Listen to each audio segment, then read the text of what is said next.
ओम श्री परमात्मने नमः। ओम श्री हरि। भक्तवृंद, आज हम सद्गमया जो हमारे गीता भवन में हम लोग स्थापित किए हैं उसके एक और अध्याय का हम शुरुआत करेंगे। वो है दैनिक रामचरितमानस का पठन और श्रवण। ये जो सावन की महीना चल रहा है, आप लोग जानते हैं इस महीने में रामचरितमानस का पठन और श्रवण में बहुत ही उपयोगी वेद में और पुराणों में लिखा गया है। हिंदू धर्म में जितना भी ग्रंथ और पुराणों है उसमें रामचरितमानस को सबसे ऊंचा दर्जा दिया गया है। और इस महीने में रामचरितमानस का पठन श्रवण करने में आपको आपके अंतरात्मा में अत्यंत निर्मल सुख प्राप्त होगी।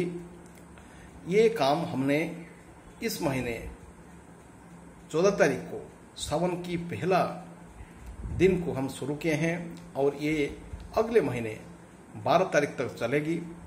इसमें हमारे शाम को हम 1 घंटा राम कथा का कीर्तन श्रवण और पठन करते हैं। भक्त मंडली आती है और हम लोग कोशिश करते हैं कि राम कथा में जो रस है उसको हमारे अंतरात्मा में विकसित हम करें। आइए राम कथा का कुछ पंक्तियां यहाँ पढ़ेंगे। शुरुआत से यानी बालकांड से शुरू करेंगे। ओम श्री गणेशाय नमः। श्री जानकी वल्लभ विजयते। श्री रामचरितमानस प्रथम सोपान बालकांड। अक्षर अर्थ समूह रस छंद और मंगल की करने वाली सरस्वती जी और गणेश जी की मैं वंदना करता हूँ। श्रद्धा और विश्वास के स्वरूप से पार्वती जी की और शंकर जी की मैं वंदना करता हूँ, जिनके बिना सिद्ध जन अपने अंतःकरण में स्थित ईश्वर को नहीं देख सकते। ज्ञानमय नित्य शंकर रूपी गुरु की वंदना करता हूँ, जिनके आश्रित होने से ही टेढ़ा चंद्रमा ही सर्वत्र वंदित होता है। श्री सीताराम जी के गुण समूह रूपी पवित्र वन में विहार करने वाले विशुद्ध विज्ञान संपन्न कवीश्वर श्री वाल्मीकि जी और कपीश्वर श्री हनुमान जी की वंदना करता हूँ। उत्पत्ति स्थिति और संहार करने वाली, क्लेश को हरने वाली तथा संपूर्ण कल्याणों की करने वाली श्री रामचंद्र जी की प्रियतमा श्री सीता जी को मैं नमस्कार करता हूँ, प्रणाम करता हूँ, जिनके माया के वशीभूत संपूर्ण विश्व ब्रह्मादि देवता और असुर हैं, जिनकी सत्ता से रसी में सर्प के भ्रम की भांति यह सारा दृश्य जगत सत्य ही प्रतीत होता है, और जिनके केवल चरण ही भवसागर से तरने की इच्छा वालों के लिए एकमात्र नौका है। उन समस्त करणों से पर राम कहने वाले भगवान हरि की वंदना करता हूँ। प्रेम से बोलो जय श्री राम। अनेक पुराण वेद और तंत्र शास्त्र से संपन्न सम्मत तथा जो रामायण में वर्णित है और कुछ अन्यत्र से भी उपलब्ध श्री रघुनाथ जी की कथा को तुलसीदास जी ने अपने अंतःकरणों के सुख के लिए अत्यंत मनोहर भाषा रचना में विस्तृत करता है, जिन्हें स्मरण करने से सब कार्य सिद्ध होते हैं। जो गणों की स्वामी और सुंदर हाथी के मुख वाले हैं, वही बुद्धि के राशि और शुभ गुणों के धाम श्री गणेश जी मुझ पर कृपा करें, जिनकी कृपा से गूंगा बहुत सुंदर बोलने वाला हो जाता है और लंगड़ा लोला दुर्गम पहाड़ पर चढ़ जाता है। वे कलिजुग के सब पापों को जला डालने वाले दयालु भगवान मुझ पर द्रवित होकर दया करें। जो नील कमल के समान श्याम वर्ण है, पुण्य खिले हुए लाल कमल के समान जिनके नेत्र हैं, और जो सदा क्षीर सागर में शयन करते हैं, वे भगवान विष्णु भगवान नारायण मेरे हृदय में निवास करें। जिनका कुंद के पुष्प और चंद्रमा के समान गौर शरीर है, जो पार्वती जी के प्रियतम और दया के धाम है, और जिनका दिनों पर स्नेह है, वे कामदेव का मर्दन करने वाले शंकर जी मुझ पर कृपा करें। प्रेम से बोलो जय श्री राम। मैं उन गुरु महाराज के चरण कमल की वंदना करता हूँ जो कृपा के समुद्र और नर रूप में श्रीहरि हैं, जिनके वचन महामनोहर रूपी घने अंधकार के नाश करने के लिए सूर्य किरण के समूह है। मैं गुरु महाराज के चरण कमल की रज की वंदना करता हूँ जो सुरुचि सुगंध तथा अनुराग रूपी रस में पूर्ण है। वह अमर मूल जैसे संजीवनी जड़ी का सुंदर चूर्ण है जो संपूर्ण भवसागरों को और भवसागर के परिवार को नाश करने वाला है।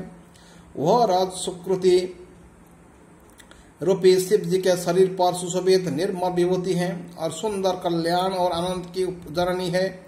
भक्त के मन रूपी सुंदर दर्पण के मेल को दूर करने वाली और दिल तिलक करने से गुणों के समूह का वश में करने वाली है। श्री गुरु महाराज के चरण नखों की ज्योति मणियों के प्रकाश के समान है, जिसके स्मरण करते ही हृदय में दिव्य दृष्टि उत्पन्न हो जाती है। वह प्रकाश अज्ञान रूपी अंधकार का नाश करने वाला है। वह जिसके हृदय में आ जाता है उसके बड़ा भाग्य है। उसके हृदय में आते ही हृदय के निर्मल नेत्र खुल जाते हैं और संसार रूपी रात्रि के दोष दुख मिट जाते हैं एवं श्री रामचरित्र रूपी मणि और माणिक्य गुप्त और प्रकट हो जाता है।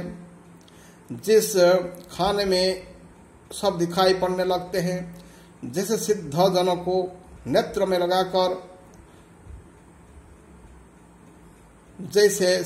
सिद्धांत जनों को नेत्र में लगाकर साधक सिद्ध और सुजान पर्वत वन और पृथ्वी के अंदर कौतुक से ही बहुत से खाने देखते हैं।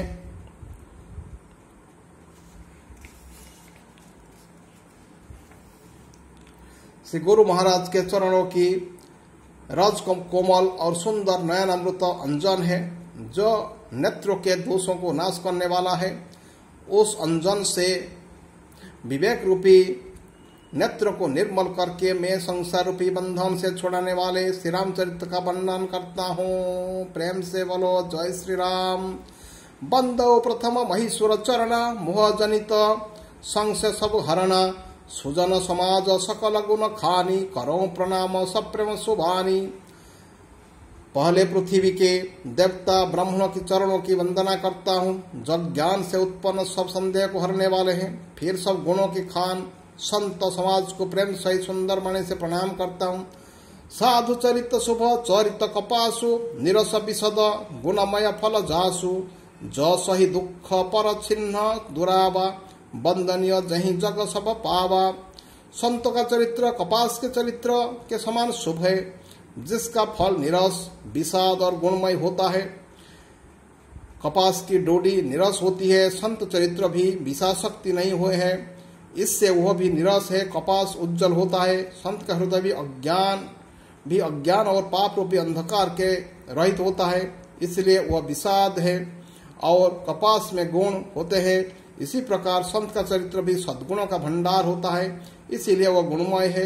जैसे कपास का धागा सुई के किए हुए छेद को अपना तन देकर ढक देता है, अथवा कपास जैसी लोढ़े जाने काते जाने और बुरे बुने जाने का कष्ट सहकर भी वस्त्र के रूप में परिणत होकर दूसरों की गोपनीय स्थान को ढकता है, उसी प्रकार संत स्वयं दुख सहकर दूसरों की छिद्र को ढकते हैं, जिसके कारण उसमें जगत में वंदनीय यश प्राप्त होता है।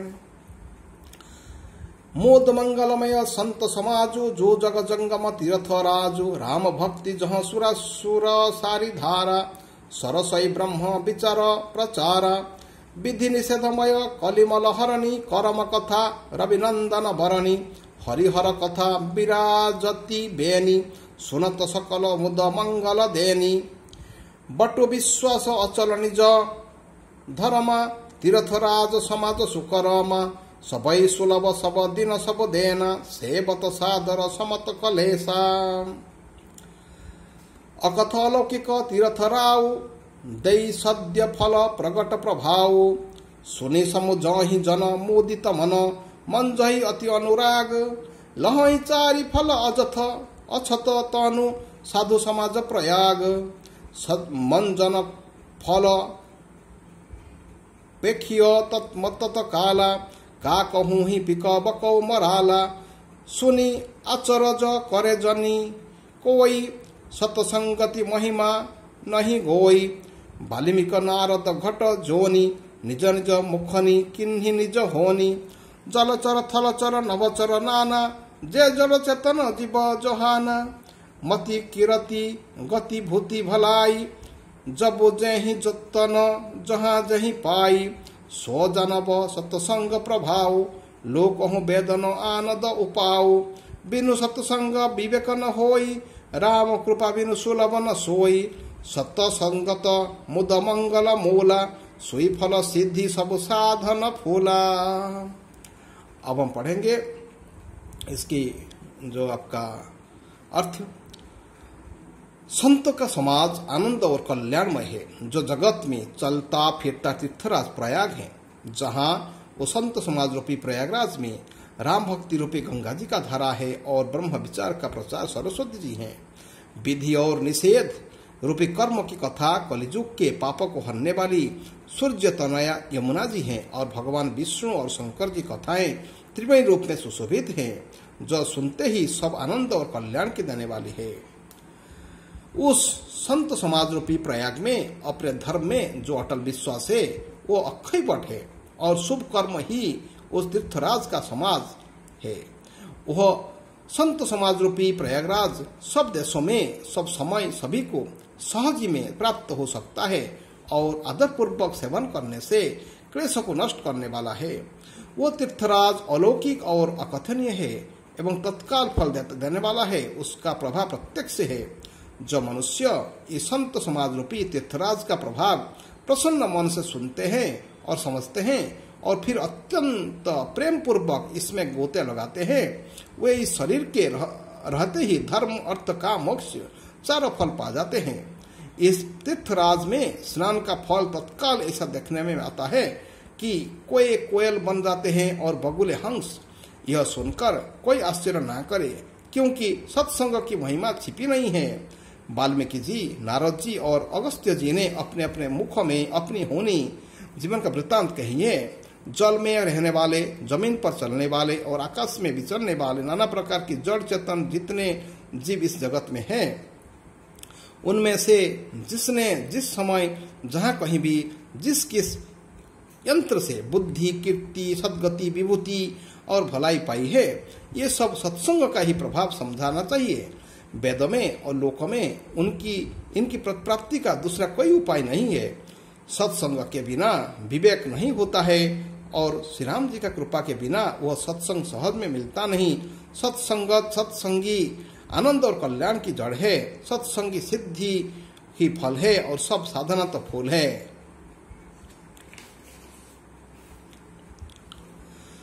सठ सुध रही सतसंगति पाई पारस पारस कुधत सुहाई।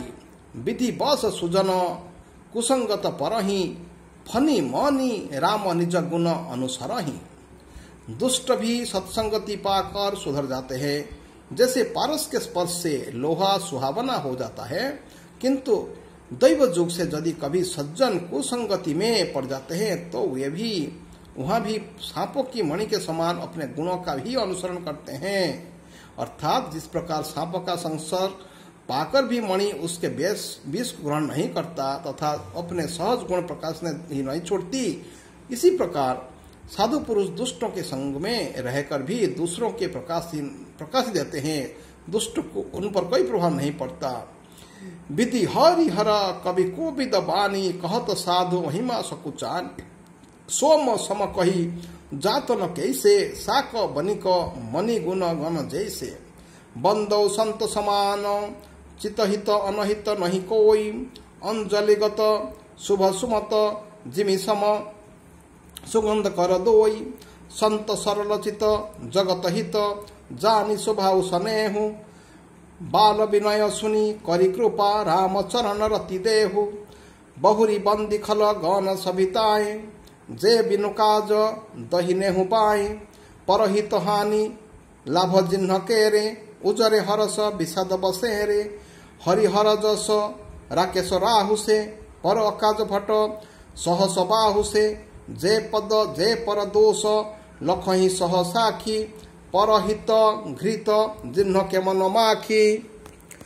तेज कृशानु रोषमहि शेषा अघवगुण धन धनी घनेशा उदय केत सप हित सबहिके कुंभकर्ण सम सोबत निके पर काजु लागी तनु परिहरहि जिमि हिम उपल कृषि दली गरहि बंदौ खलजस शेष सरोसा सहस बदन बरनै परदोषा पुनि प्रणबौ पृथुराज समाना पर अघ सुनै सहस दश काना बहुरी शक्र सम बिनबौ तेहि संतत सुरानिक हित जेहि बचन वज्र जोहि सदा पियारा सहस्र नयन पर दोष निहारा उदासीन अरिमति हित सुनत जरहि खल रीति जानी पानी जुग जोरी जन विनती कर सप्रीति। अब इनका अर्थ सुनेंगे हम लोग। तुलसीदास जी कहते हैं दुष्ट भी, अच्छा ये पढ़ चुके हैं, ब्रह्मा विष्णु शिव कवि और पंडित की वाणी भी संत महिमा का वर्णन करने में सकुचाती है। वह मुझसे किस प्रकार नहीं कही जाती, जैसे साग तरकारी बेचने वाले से मणियों की गुण समूह नहीं कहा जा सकते। मैं संतों का प्रणाम करता हूँ जिनके चित्त में समता है, जिनका ना कोई मित्र है ना कोई शत्रु। जैसे अंजलि में रखे हुए सुंदर फूल जिस हाथ ने फूलों का तोड़ा और जिसमें उनके रखा, उन दोनों ही हाथों को समान रूप से सुगंधित करते हैं, वैसे ही संत शत्रु मित्र दोनों को ही समान रूप से कल्याण करते हैं। संत सरल हृदय और जगत के हितकारी होते हैं। उनके ऐसे स्वभाव और स्नेह को जानकर विनय करता हूँ। मेरी इस बाल विनय को सुनकर कृपा करके श्री राम जी के चरणों में मुझे प्रीति दें। अब मैं सच्चे भाव से दुष्टों को प्रणाम करता हूँ जो बिना ही प्रयोजन अपना हित करने वाले के भी प्रतिकूल आचरण करते हैं। दूसरे के हित की हानि ही जिनकी दृष्टि में लाभ है, जिनको दूसरे की उजड़ने में ही हर्ष और बसने में विषाद होता है, जो हरि और हर के जस रूपी पूर्णिमा के चंद्रमा के लिए राहु के समान है। अर्थात जहाँ कहीं भगवान विष्णु शंकर के जस का वर्णन होता है उसी में वो बाधा देते हैं, और दूसरों की बुराई करने में सहस्र भाव के समान वीर है, जो दूसरों के दोषों को हजार आंखों से देखते हैं और दूसरे की हित रूपी घी के लिए जिनका मन मक्खी के समान है। अर्थात जिस प्रकार मक्खी घी में गिरकर उसे खराब कर देती है और स्वयं भी मर जाती है, उसी प्रकार दुष्ट लोग दूसरे को बने बनाए काम को अपनी हानि करके भी बिगाड़ देते हैं। जो तेज दूसरे को जलाने वाले ताप में अग्नि और क्रोध में यमराज के समान है, पाप और अवगुणों की भी धन में कुबेर के समान धनी है। जिनकी बढ़ती सभी के हित का नाश करने के लिए केतु पुछले तारे के समान है, और जिनके कुंभकर्ण की तरह सोते रहने में ही भलाई है। जैसे ओले खेती को नाश करके आप भी गाले जाते हैं, वैसे ही वे दूसरों का काम बिगाड़ने के लिए अपना शरीर तक छोड़ देते हैं। मैं दुष्ट को हजार मुख वाले शेष जी के समान समझकर प्रणाम करता हूँ, जो पराये दोष का हजार मुखों से बड़े रोष के साथ वर्णन करते हैं। पुनः उनके राजा पृथु जिन्होंने भगवान का यह सुनने के लिए 10,000 कान मांगे थे के समान जानकर प्रणाम करता हूँ, जो 10,000 कानों से दूसरों की पापों को सुनते हैं। फिर इंद्र के समान मानकर उनकी विनय करता हूँ, जिनको सूरा मदिरा निकी और हितकारी मालूम देती है। इंद्र के लिए भी सूरानिक अर्थात देवताओं की सेना हितकारी है। जिनको कठोर वचन रूपी वज्र सदा प्यारा लगता है, और जो हजारों आंखों से दूसरों की दोषों को देखते हैं। दुष्ट की यह रीति है कि वे उदासीन शत्रु अथवा मित्र किसी का भी हित सुनकर जलते हैं। यह जानकर दोनों हाथ जोड़कर वो यह जान प्रेम पूर्वक उनसे विनय करता है। आज हम इतना में रखेंगे और कल हम इसका और पाठ करेंगे। ओम प्रेम से बोलो जय श्री राम, जय श्री राम, जय श्री राम।